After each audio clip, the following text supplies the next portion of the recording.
ನಿರುದ್ಯೋಗಿ ಮಹಿಳೆಯರ ಕೈಗೆ ಉದ್ಯೋಗ ನೀಡಲು ಉಚಿತ ತರಬೇತಿ ಕಾರ್ಯಕ್ರಮಗಳನ್ನು ನಡೆಸಲಾಗುತ್ತಿದೆ ಎಂದು ಆಳ್ವಾ ಫೌಂಡೇಶನ್ ಮುಖ್ಯಸ್ಥರಾದ ನಿವೇದಿತ್ ಆಳ್ವಾ ಹೇಳಿದರು. ನಿರುದ್ಯೋಗಿ ಮಹಿಳೆಯರ ಕೈಗೆ ಉದ್ಯೋಗವನ್ನು ನೀಡಲು ಉಚಿತ ತರಬೇತಿ ಕಾರ್ಯಕ್ರಮ ನಡೆಸಲಾಗುತ್ತದೆ ಎಂದು ಆಳ್ವಾ ಫೌಂಡೇಶನ್ ಮುಖ್ಯಸ್ಥರಾದ ನಿವೇದಿತ್ ಆಳ್ವಾ ಹೇಳಿದರು. ಅವರು ಬುಧವಾರ ಕುಮಟಾ ಪುರಸಭೆ ಭವನದಲ್ಲಿ ಆಳ್ವಾ ಫೌಂಡೇಶನ್ ಮತ್ತು ಅರುಣೋದಯ ಸಂಸ್ಥೆಯ ಸಹಯೋಗದಲ್ಲಿ ನಿರುದ್ಯೋಗಿ ಮಹಿಳೆಯರಿಗೆ ಉಚಿತ ಹೊಲಿಗೆ ತರಬೇತಿ ಕಾರ್ಯಕ್ರಮಕ್ಕೆ ಚಾಲನೆ ನೀಡಿ ಮಾತನಾಡಿದರು.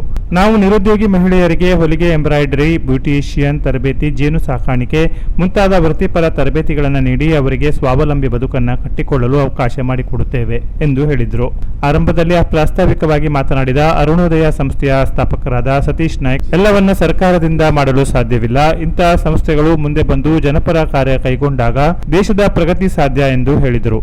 ಕಾಂಗ್ರೆಸ್ ಮುಖಂಡ ಭುವನ್ ಭಾಗವತ್ ಮಾತನಾಡಿ, ಇಂತಹ ತರಬೇತಿಗಳ ಲಾಭ ಪಡೆದು ಮಹಿಳೆಯರು ಸ್ವಾವಲಂಬಿಯಾಗಬೇಕು ಎಂದು ಹೇಳಿದರು.